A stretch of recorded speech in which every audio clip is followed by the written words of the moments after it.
Toniko, Mitakuyo Yase. Welcome all my relatives.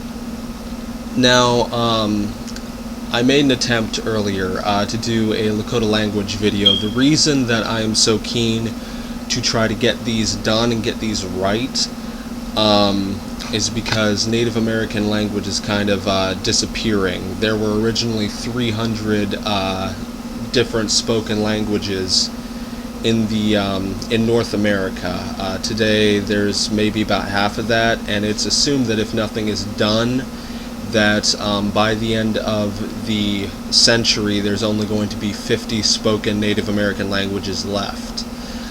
And there's a variety of reasons why this happened. Of course, you can kind of get the basic understanding when you're looking at the history of these people. The Lakota Dakota peoples were forced into schools that systematically deleted their language and forced them to learn English under penalty of, for a long time, under penalty of torture.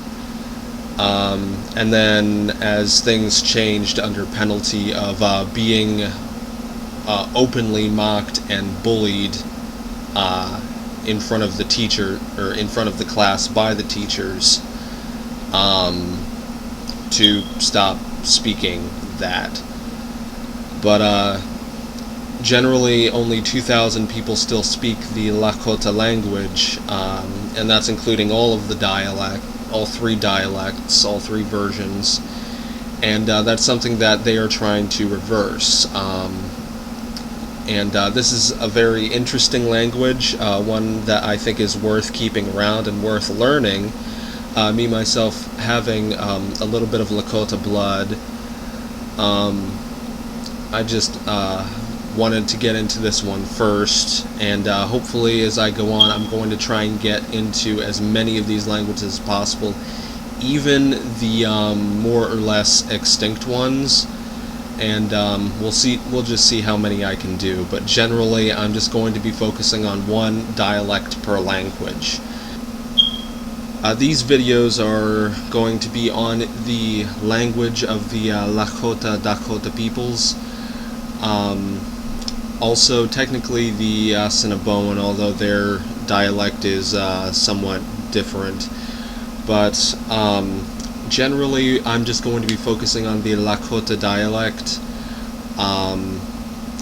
known as Lakotaiapi, or literally the Lakota language, as seen here. Generally, though, you will have seen in my previous attempts at this,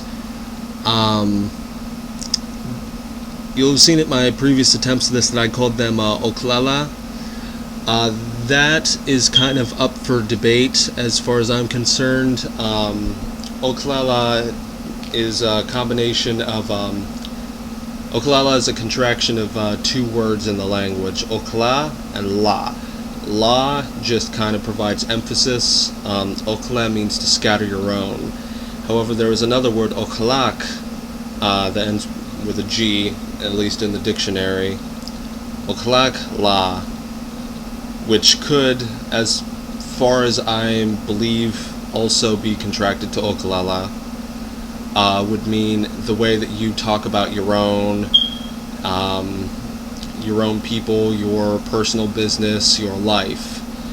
So I believe it's possible that language is also called Oglala, but it's up to you. Most people these days just call it Lakotaiapi anyway, or just Lakota. Well, first off, you'll notice that I was kind of spelling things a little bit differently than they were in my dictionary. I acquired this dictionary as of 2002, which is based largely on a work created toward the end of the 1800s, early 1900s by a man named Buchel, who worked with the Lakota and kind of created a compendium of Lakota words and language. And as time has gone on, they have tried to, the reason that I changed it is because as time went on, in order to preserve it in written form, they played with and altered the way that they wrote it, and eventually it came out incredibly complex. As of that dictionary, this is essentially what it claims that the alphabet is, or the Owa Pataya, with 39 characters, or Owa 39, Owa Wikchemna Yamani Ake Naptiolka. Okay, I'll stop showing off.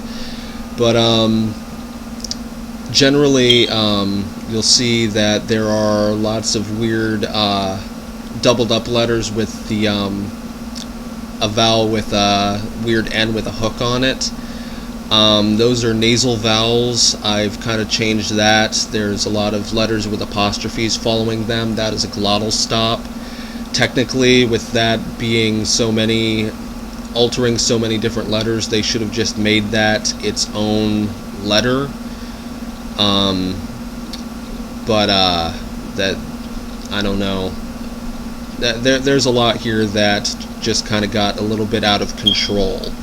To make this simpler, I'm cutting it down to this, 25 characters, which I think pretty much covers the language. The only one that kind of throws me off a little bit is the P, which sometimes kind of floats back and forth between a B sound. There is one version of the P in the dictionary that absolutely makes a B sound, so I've combined that with a B. But as far as the other one is, I'm just keeping it as a P at the moment. But I don't know. Let's just go ahead and get into this, shall we? As in father. This backward C thing, I stole from a different different written language of Native Americans, essentially the Iroquois. But it makes the same sound as the nasal A, which sounds like the first E in the French word enchanté. B as in boy. C essentially makes a CH sound as in child, but every once in a while it'll soften into a little bit of a sound similar to an American J, as in joy. E, as in elephant. Now as for G, I've mostly combined the G sound into K, since G and K in this language make the same sound as far as the dictionary that I was using goes. But there is another sound that the G makes, and now that is the only G in the language. It's kind of a weird choking sound, such as in the German word machen. H, kind of an exhaling sound, like in the word who. I, E as in evil. Here's the symbol I'm using for nasal I as in indifferent. J makes a j sound, as in the Japanese word jiu. Essentially, though, I've seen some people write it as a Z with a dot over it, but that dictionary that I have writes it as a J. K makes two sounds, a cross between a G and a K, like in the last G in the word thing. But also a hard K, English K sound as in kill. L as in llama.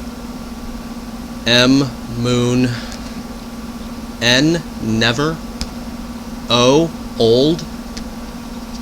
Now you have this, the eta, this N with a hook on it. Essentially, a lot of times when you see it written down, because this is a Greek letter, not an English letter, you'll usually just see it written as an N, and that is very confusing already. But essentially, this symbol existed in the first place just to turn the A, I, O, and U into its nasalized version. This is now the nasal O and the nasal U, though, in my version. Essentially, those two sounds make such a similar sound to one another that they're confused all the time, so it might as well just be one symbol for the both of them. But it kind of makes a sound like getting kicked in the gut, but without the emphasis of pain, kind of an P makes a sound kind of like the last P in the word pop. You're basically barely doing more than just popping your lip. S, as in safe. Okay, and then you'll see this thing, this S with the little caret or thing over it. Essentially this is the SH sound, like in share. Generally consonants in this language can't really combine with one another, and when they do, it is implied that there is kind of a somewhat half vowel sound in between the two consonants, which is why I don't say Oglala, I say Oglala. And you'll see that a lot. Instead of saying blee, I'll say blee. Instead of saying Owapataya, I say Owapataya. So, but that's why there is one singular sign for the SH sound. Sh, as in share. T makes a sound between a T and a D, kind of like the Midwestern pronunciation of the word it. Instead of saying it, you would say it. And that, I mean, it's a very soft, kind of barely pronounced sound. U, oo as in soon. W, wa as in wake. Y, ya as in young. Z, za as in zebra. Now essentially the last letter in the Owapataya is the glottal stop. Essentially this is kind of a non-sound. It's a German concept where they came up with this symbol on the bottom to kind of describe it. And it's never actually written in the language, only in pronunciation guides. But essentially kind of like the English word when you see that in this Lakota language, it's represented as an apostrophe.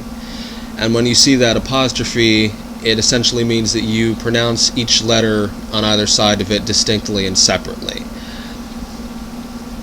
Okay, so that was the Owapataya, or the Lakota alphabet. Lakotaiapi Owapataya. I'm thankful to you all for listening. Mi biwokila archopte. That's it. Hehek esh.